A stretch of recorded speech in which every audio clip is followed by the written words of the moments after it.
permanente. Quand vous posez la question à un parlementaire, français ou européen, et que vous lui, sur la technique des mères porteuses, et que vous lui demandez, faut-il légaliser la technique des mères porteuses? Vous pouvez être sûr que dans la majorité des cas, le parlementaire vous dira, bien sûr, il faut absolument encadrer juridiquement cette technique pour éviter les dérives.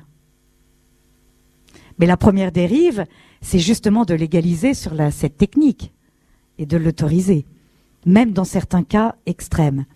Donc il s'agit bien d'encadrer juridiquement telle ou telle pratique ou telle technique que la science a découverte pour éviter les dérives. On peut se demander pourquoi il faut légiférer sur ces questions. Je me suis souvent posé cette question, pourquoi des lois sur ces techniques, sur ces découvertes scientifiques? S'agit-il de s'adapter aux découvertes scientifiques ou de satisfaire les revendications individuelles de plus en plus nombreuses? Ou alors d'organiser à coup de compromis notre société? Faut-il que la loi autorise ce que la science a découvert? Dans son discours à Harvard en 1984, Alexandre Solzhenitsyn nous donnait un début de réponse. Les hommes ont besoin de faire des lois lorsqu'il n'y a plus de mœurs. Et c'est vrai que pendant longtemps, deux serments existaient et suffisaient. Il n'y a eu besoin ni de loi ni de bioéthique. Le serment d'Hippocrate, selon lequel le médecin s'engageait à soigner le patient, tout en respectant sa vie, et le serment d'Antigone, où le droit d'enterrer son frère, c'est-à-dire le respect de la mort, et par symétrie, le respect de la vie.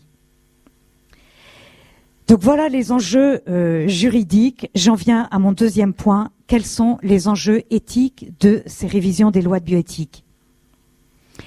Nous savons déjà que les révisions porteront principalement sur la reproduction et la médecine régénérative, en particulier la thérapie cellulaire à partir de cellules souches.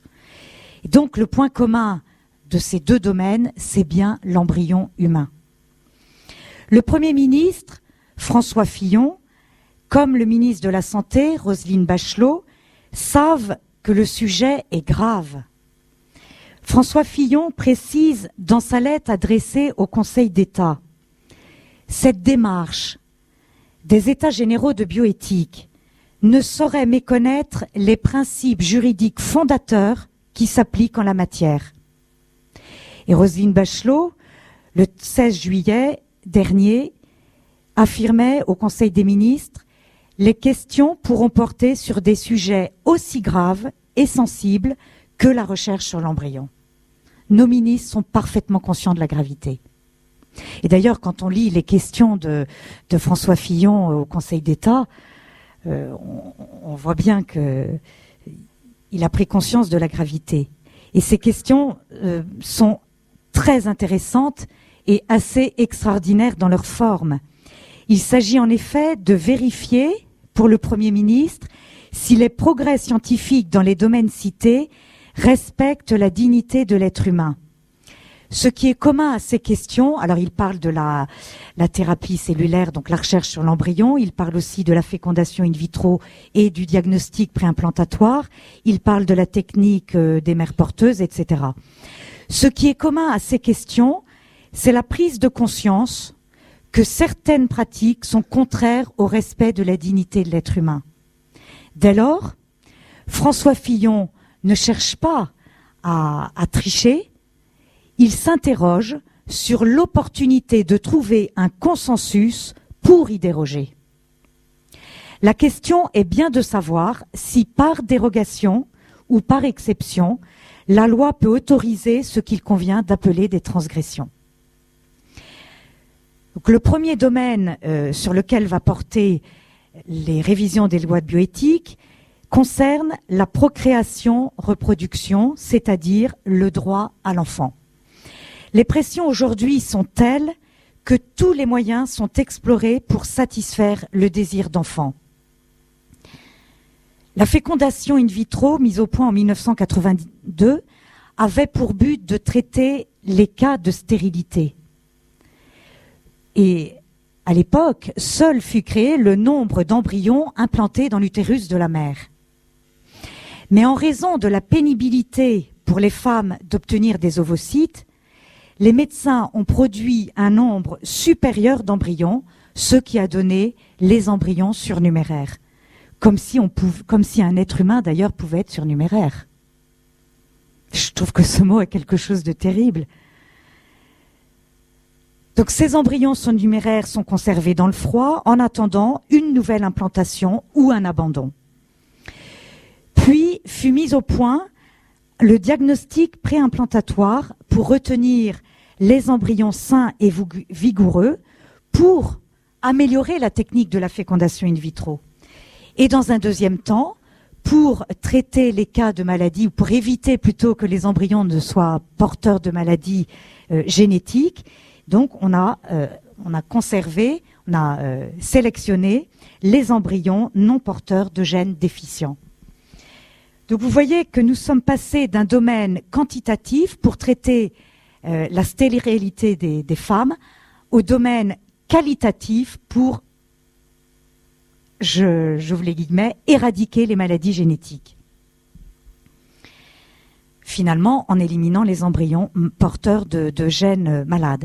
C'est ainsi que certains osent affirmer que la trisomie 21 a été éradiquée. Et vous l'entendez dans le langage courant, vous entendez, et vous pouvez le lire dans les médias. Ce n'est pas la trisomie 21 qui a été éradiquée. C'est qu'aujourd'hui, par les tests de dépistage, 96% des embryons ou des fœtus porteurs de la trisomie sont supprimés.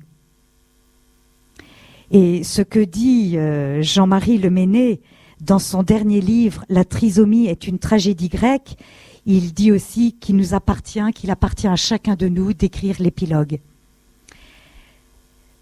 En ce qui concerne l'éradication des maladies génétiques, on peut dire qu'il ne s'agit pas de thérapie, mais bien de sélection, d'eugénisme, et Jean-Marie Leméné n'hésite pas à parler de génocide.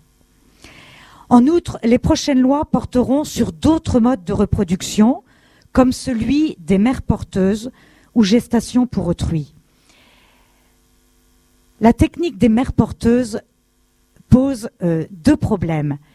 Tout d'abord, la question de la destruction de la maternité, de la déconstruction de la maternité, puisque plusieurs femmes entrent en jeu dans cette maternité.